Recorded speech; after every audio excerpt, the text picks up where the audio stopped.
Hello guys and welcome back to Tarot Page Philippines. Sa video na to po, gawin natin ang weekly horoscope for October 6 hanggang kailan nga ulit? 7 to 13. Para po sa mga kaibigan natin na merong Sun, Moon, at Rising sign na Libra. So kung bago po kayo sa channel, please click the subscribe button, bell notification, and palike po ng ating video. Kung hindi niyo po alam kung ano po yung sun, moon, at rising sign niyo po sa end po ng video, may link po tayo para dito. Now, kung kailangan niyo po ng private readings, magpa-schedule or spell work, pwede niyo po ako i-message sa aking personal account sa Facebook. Yung link po is nasa description po sa baba ng video. Remember guys na yung mga recordings po or yung mga readings natin, they are for guidance purposes. May free will po kayo. Use it wisely. And sa mga nais pong mag-support ng ating channel para lumago, pwede niyo pong i-click yung join button sa baba o yung thank you button or pwede kayo mag-send donation via GCash or Maya. Yung number po is sa baba ng ating screen. Okay. Libra, kamusta ka na ba? Siguro bigyan ko kayo ng idea bakit may mga certain inuuna ko na zodiac signs. Kasi mga part yun ng aking birth chart. So, marami sa inyo may alam. May mga Scorpio, sun and rising ko. Pero my moon is also in Aries.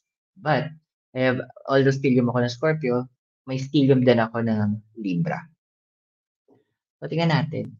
Kamusta ka na ba Libra? So we have here the Hierophant and a time for a nap. Alam mo yung may naalala kong kanta eh. Yung actually medyo ano siya, medyo iba yung lyrics yung sabi nung so many men, so little time. But with you, so many things to do, so little time. Why? Now, Hierophant kasi, well, sa mas mababaw na meaning po, ang Hierophant po is about pare, hope, priest. So, it's about spirituality. Pero connected din po ito sa zodiac sign na Taurus. Taurus is also known as the house of resources and the house of money, work.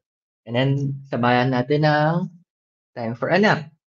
So, ano yung point kasi na ang dami mong iniisip na gagawin, Libra. Ang dami mong tina-target, pina-plan, ginugusto, ang dami mong sinisimulan. Pero andoon na madami kang hindi natatapos. Actually, yung iba sa inyo, nakakaranas ng tinatawag nating procrastinating. Ito yung tipong sa sobrang, siguro, kung tama yung description ko, correct me if I'm wrong. Yung tipong ang dami ko gan'to, yan kuha ka ng phone, ang dami kong gagawin pa. Gagawin ko 'to, tapusin ko 'yan, babasahin ko 'to, aralin ko, ita-type ko 'to, ending wala ka na nagawa. Andoon na may ano, na naghahanap ka ng way or naghahanap ka ng isang bagay na puwede mo makontrol ng mabilisan para magawa mo na parang magkaroon ka ng false satisfaction na meron kang nagagawa. Procrastinating is actually a decision din, Libra. Ito yung bagay na kailangan mo mag-decide eh.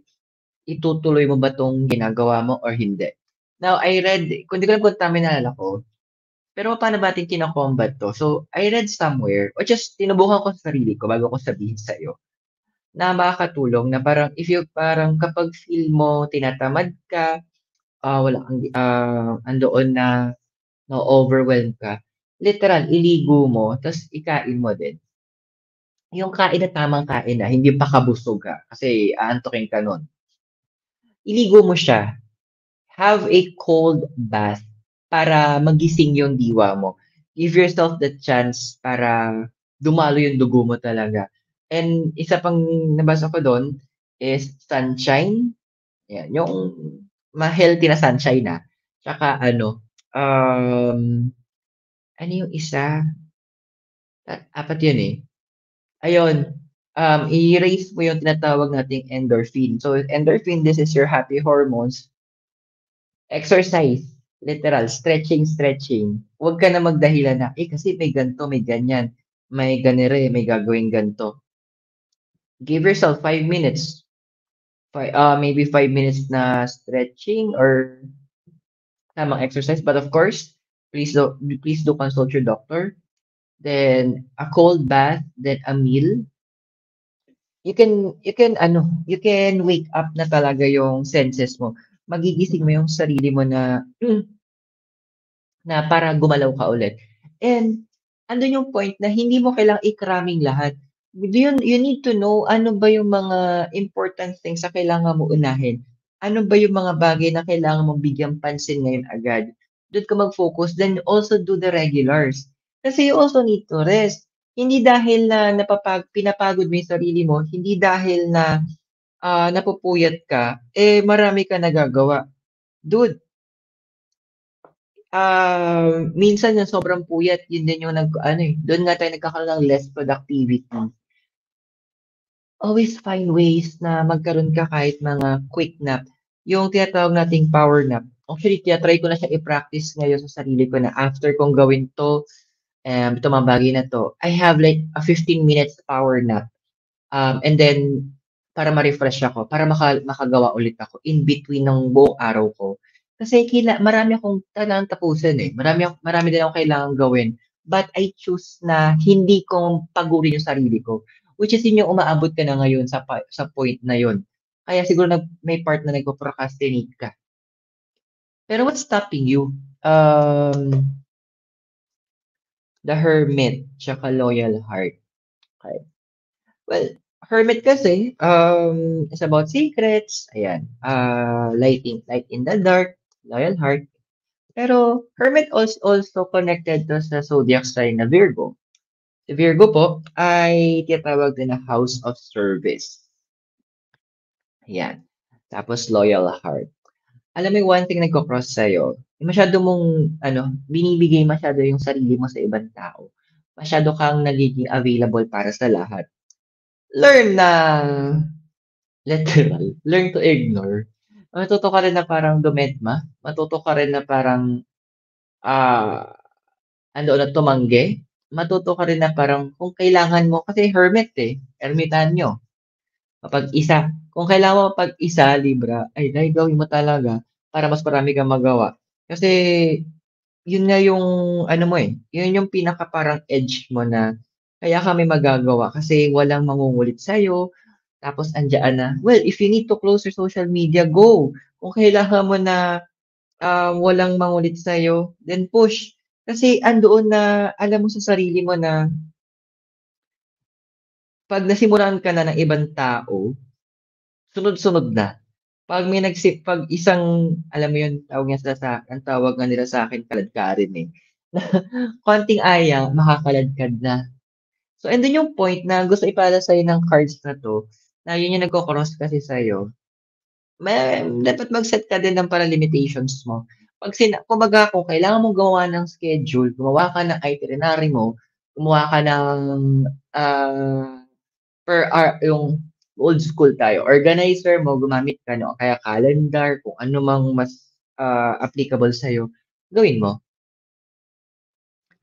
Boundaries are very important din kasi andoon na ang dami sa inyo in the House of Libra na gusto niyo maging ano kayo, eh, tawag dito, achiever.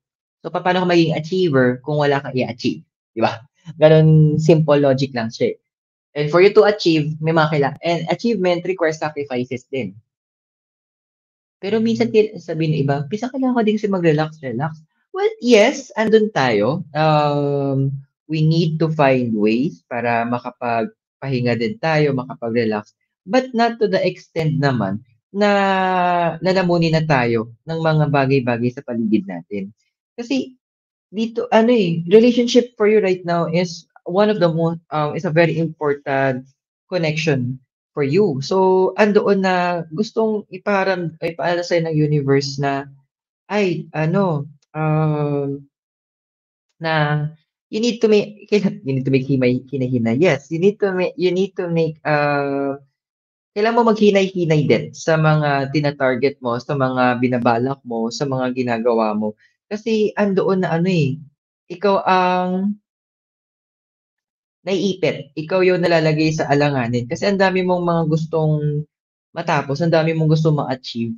Pero ending, because of people around you, hindi mo siya magawa, hindi mo siya ma-accomplish kasi nga andiyan na for the kulit sila sa'yo. Ikaw, for the lambot puso, ayun, for the give naman.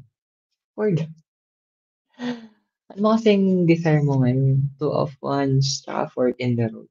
Yung totoo, pang ilan na to na, so, two kasi is about partnership eh. And, once is about passion. So, are you looking for doon sa mga single, naghahanap ba kayo ng connection natin matatawag, relationship, or something that for inspirational purposes? Ganun ba yung, kasi for those people who are not in a relationship, yun yung lumalabas dito. Naghahanap kayo. And andoon na with this card, yung fork in the road, talagang decided kayo na ma-involve kayo sa isang special connection. Dude, ano lang paalala lang are you really ready for that? Kasi base ito sa cards mo, ano yung sinabi 'to sa'kin dati ng isang kaibigan, masakit man, pero may bahid ng katotohanan. Sabi niya sa'kin, "Hindi ka puwedeng hindi ka puwedeng angkin isang tao." Kasi pag-aari ka ng lahat dahil sa dami mong kailangang gawin, kumbaga ine-extend mo yung sarili mo sa maraming tao. Masakit marinig na gano'n pala yung, setup ko 'pag nagkataon. Pero andun yung point kasi na, yes, you are giving yourself to other people, andoon na talagang ina-allow mo na, maging part ka ng mga tao or sa life nila. But the thing is, kailangan ba talaga gawin mo 'to lahat? Kasi ang lumalabas ito sa cards mo, acceptance, hinahanap mo lang naman, to be accepted, to be liked, to be loved. Napakasimple ng mga hinihingi mo. Um, and sometimes hindi pa minsan ano, yung point, minsan hindi pala relasyon ang hinahanap natin, but a deeper and meaningful connection na hindi kailangan ng romance. Tingnan natin ano ba yung foundation mo kasi. Queen of Wands, tsaka co-create. Ah, well, maybe as a Libra, kasi nga Libra 'di ba, it's about balance. Siguro andun yung point na nakita mo yung potential mo na 'pag meron kang kasama. Nakita mo na yung capacity mo is mas nama-maximize mo. Nakita mo na yung importance ng partnering. Or siguro yun nga, with the card of co-create, yung, kumbaga parang sa magulang na lang, 'pag andiyan ang ama tsaka ina, mas maganda yung pagpapalaki sa mga anak. Mas madaling napaghahatian yung mga responsibilidad at hindi gano'n walang oras na mapapabayaan yung bata. Kumbaga mabibigyan ng tamang atensyon. So, nakita mo naman kasi yung capacity mo as a person kapag andun ka sa isang group or siguro in a connection. Kaya hinahanap mo rin, kaya lumalabas din siya sa desire card mo, eh. Pero tingnan natin, ano ba yung nag-i-influence kasi sa past mo para ganito mangyari? Okey, Ace of Pentacles tsaka No Place Like Home, ta's parehong reverse. Okey, so Ace kasi it's the number of creation, number siya ng beginnings. Si Pentacles naman symbol siya ng Earth, so lahat ng pisikal na aspeto ay saklaw nito. So ano ba yung nakikita natin ta's reverse na No Place Like Home. Well, may iba sa inyo din kasi lumalabas dito na nakaramdam kayo nung literal yung mag-isa. Yung both physical and emotional na loneliness. So, nandoon na siguro mahaba-haba 'tong dinaanan mo 'to, eh. So, we're looking at here na hinahanap mo 'yun, hinahanap mo na magkaroon ka ulit ng, kaya siguro hindi jowa ang lumalabas dito, eh, but more on companionship, more on, naghahanap ka ng makakasalamuha mo, makakasama mo, andoon na puwede mong makwentuhan o sabihin natin na malapitan 'pag kinakailangan. Yung tipong kasi sa past mo more on mag-isa ka lang, eh.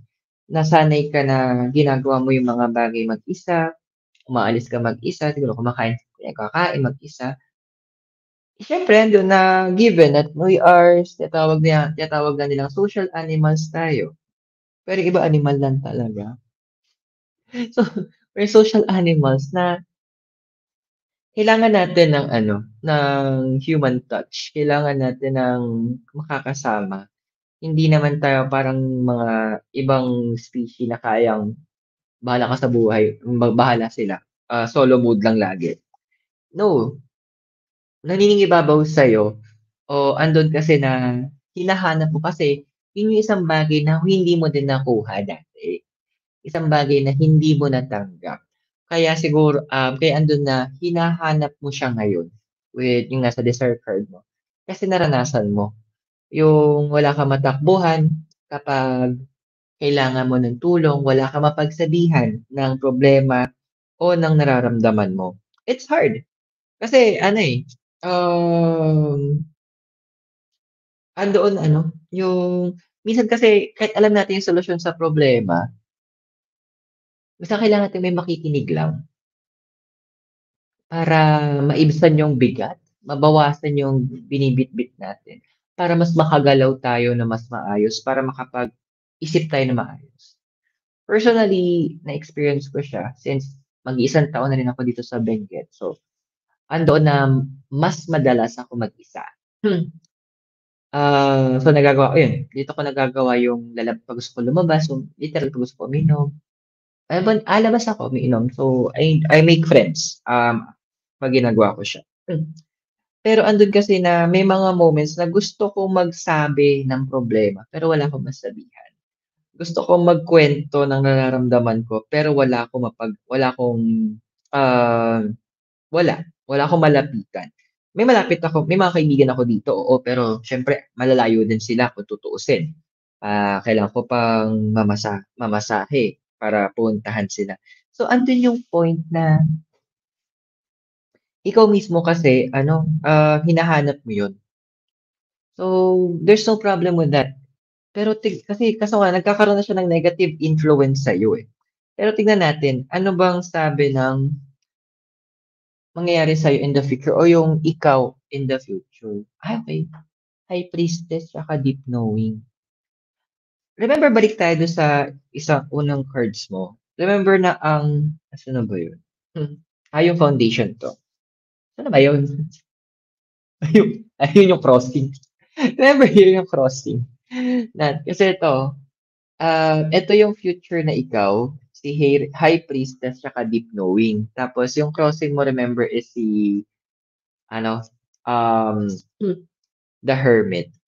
Now, High Priestess kasi tungkol to sa intuition, tungkol to sa mga spiritual knowledge, which is ka-partner sa Deep Knowing.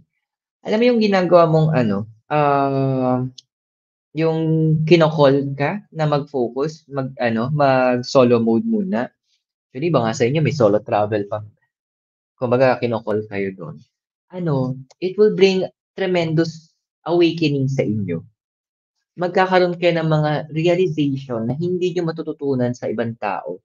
Kasi andoon na yung self-realization, 1 year okey, explain ko papaano. 1 year ago, nag-decide ako for 12 days magbakasyon, ikot ako.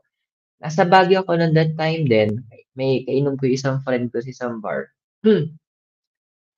Out of the blue, bigla ko lang nasabi, "Punta kaya ako Sagada?" Never ako nakapunta.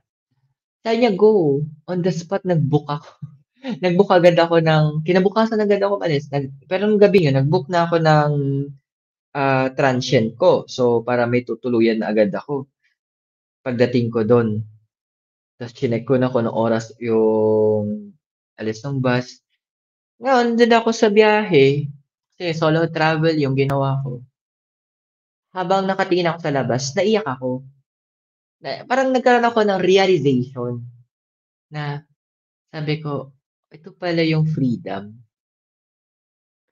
Ito pala yung na-empower mo yung sarili mo that you can do the things that you only dreamt of before. Na ito pala yung ito pala yung pakiramdam na malaya ka, nagagawa mo yung mga pinapangarap mo lang dati. Na tinatanong ko nga sa sarili ko, "Eto sabi ko, totoo ba 'to, ginagawa ko na ba talaga 'to?" Ta's hindi ko alam kung sino yung tinawagan ko nun that time na naluluha ako, sabi ko, "Totoo bang ginagawa ko na 'to, that I'm living this life na?" Sabi na, "Oo." And sabi na, "We're happy for you kasi nahanap mo yung freedom mo na for how many years ginagawa mo yung mga bagay para sa iba, na this time ginagawa mo naman para sa sarili mo." Dun ka papunta, that self-realization na puwede pala. Puwede pala maging happy, puwede pala maging masaya, puwede mo palang tuparin yung mga pangarap mo kung gugustuhin mo. Wala, medyo natuwa lang ako sa memory na yun.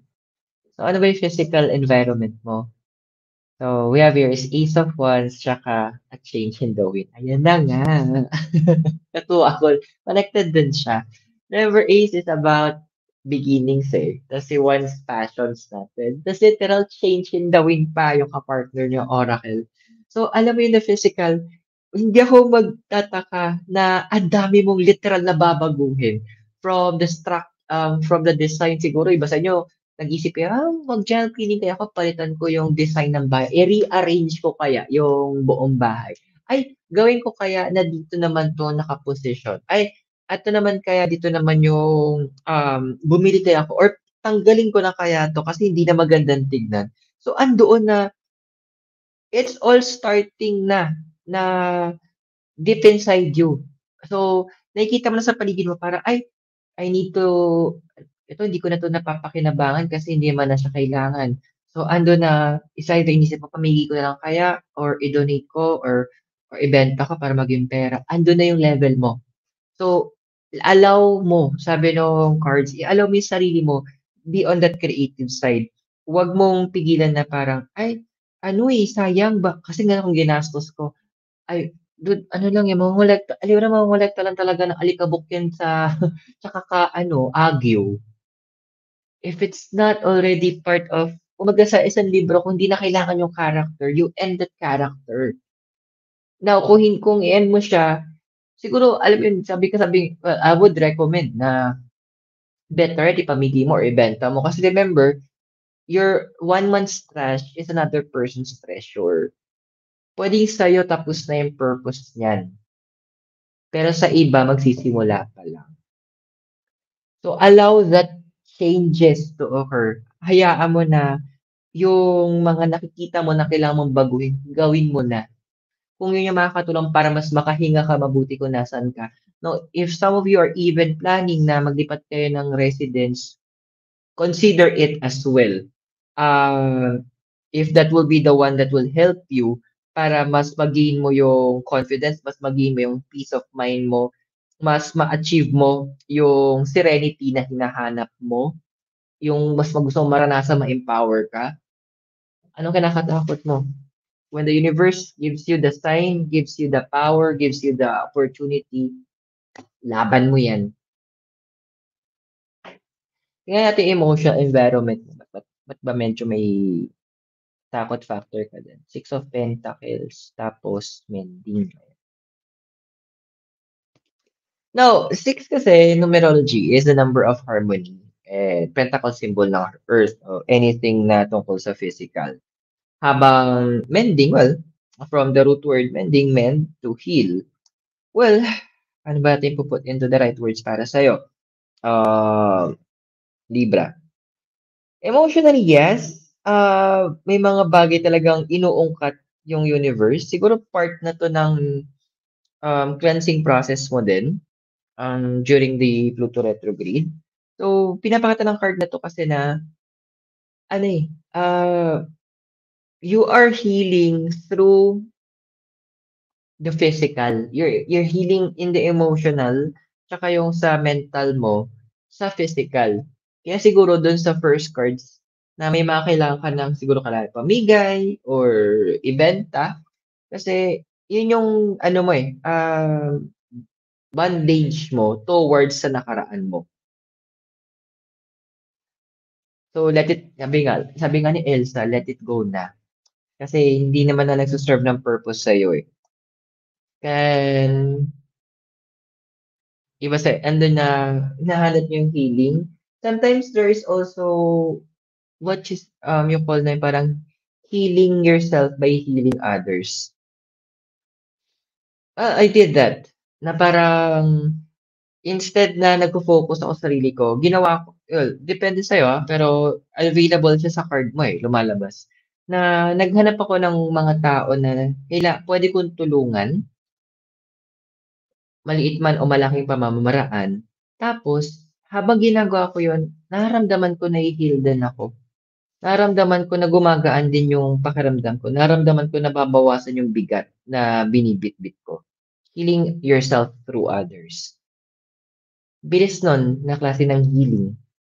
Kasi nagsisimula na makita mo yung 'pag ginawa mo yun, nakikita mo yung worth mo, na puwede ka palang may magagawa kang something different, na may impact ka pa sa mundo, na may mga tao na puwede mong bigyan ng pag-asa sila. So yun yung pinapaalala sa'yo ng card mo. Now, yung hopes mo tsaka yung fears mo, we have here the Ten of Cups and the Tribe. So iniisip natin ano yung magiging reaksyon nila kapag umalis ka, papaano sila, o papayagan ka yun yung mga tanong, eh, papayagan ka bang umalis? Kakayanin ko ba? Hindi sa kakayanin mo, eh, kakayanin ba nila 'pag wala ako? Kasi a lot of you in the House of Libra ngayon, medyo kayo yung sumasaloin ng finances ng family. Well, that's a good thing to do. Wala namang masama na tumutulong tayo sa family. But again, pairalin mo yung pagiging Libra mo. Libra, sa lahat ng sign you are the balance. So, doon po tayo sa parte na ibalanse mo naman. Uy, maging balance naman tayo kung ano yung, kung paano ba dapat namumuhay ang isang Libra.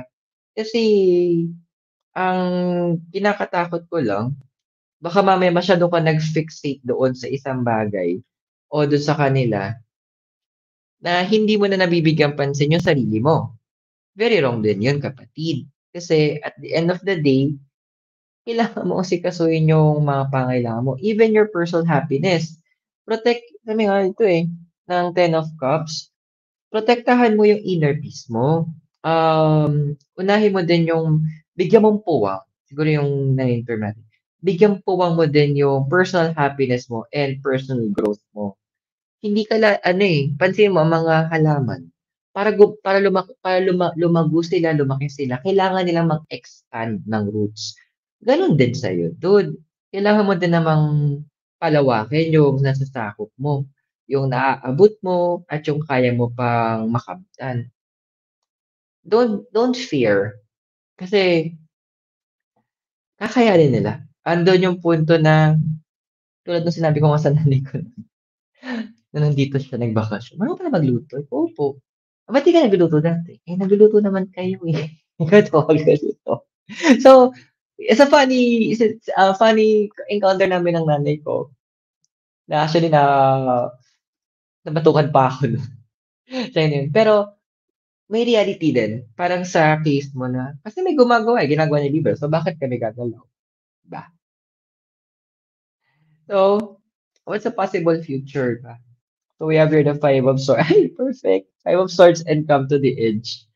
Five is the number of action. Swords is about air, about our mind and the intellect.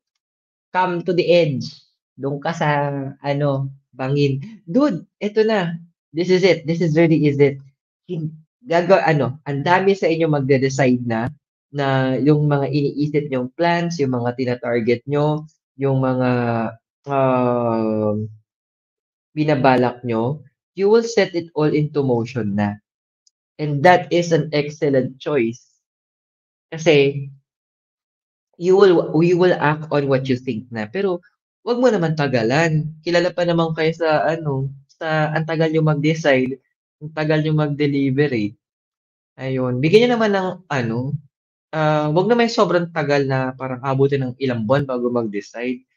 Remember, opportunity only knocks sometimes once lang.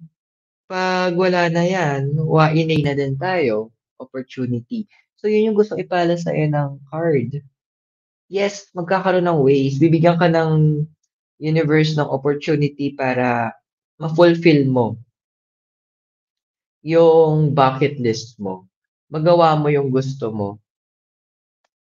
Pero kapag nag-present na sa'yo opportunity, nakikiusap ako, kunin mo agad, 'wag mong pakawalan. Tingnan natin anong message ng gods and goddesses sa'yo. Galing! Alam mo gustong-gusto ko 'tong deck na 'to. Saturn, karma, control, and the wish to reconstruct. Literal, this card summarize the whole reading. Alam mo yung tipong ano, paano ko put into words? Sabi nga ni Saturn it's time that you go ahead na parang ang dami mo ng tinanim na good things. Di ba pwedeng umani ka naman ngayon at this time ikaw naman na mag-enjoy doon sa ani na meron ka? Hindi ba pwedeng magkaroon, ito na yung moment na kung saan ikaw naman yung masusunod.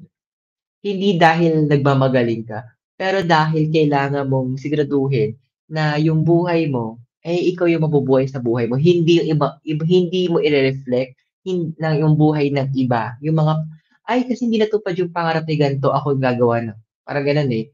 Ay, hindi sabi ng magulang, ng magulang sabi natin, "Ay, hindi ako naging doktor, ikaw lang yung magiging doktor, anak." Pero yung anak gusto niya maging piloto, 'di ba? It's time that you take control and live the life. It's about Saturn. So I hope nakatulong po yung reading sa'yo at tandaan yung readings. They are for guidance purposes, so use your free will wisely. Kung bago po kayo sa channel, please click the subscribe button, bell notification, and palike na rin po ng ating video. Sa mga kailangan po or gusto magpa-schedule po ng private reading or ng spellworks, pwede niyo po akong i-message sa aking personal account sa Facebook. Yung link po is nasa baba sa description po ng video. And for those po gustong supportahan po na lumago ang ating channel, pwede niyo po din i-click po yung join button sa baba and also po yung heart, yung thanks button po. Or pwede kayo mag-send po ng donation kung gusto niyo po through GCash or Maya. The number is in the bottom of the screen. Libra, maraming salamat sa iyo. God bless, Namaste, Hare Krishna, and blessed be. At naway makita tayo very soon. At mula po dito sa Latinidad Benguet, kasama po si Mikay Noodles na tulog at kami po nilalamig. Keep safe guys and sana makita tayo very soon. So goodbye for now po.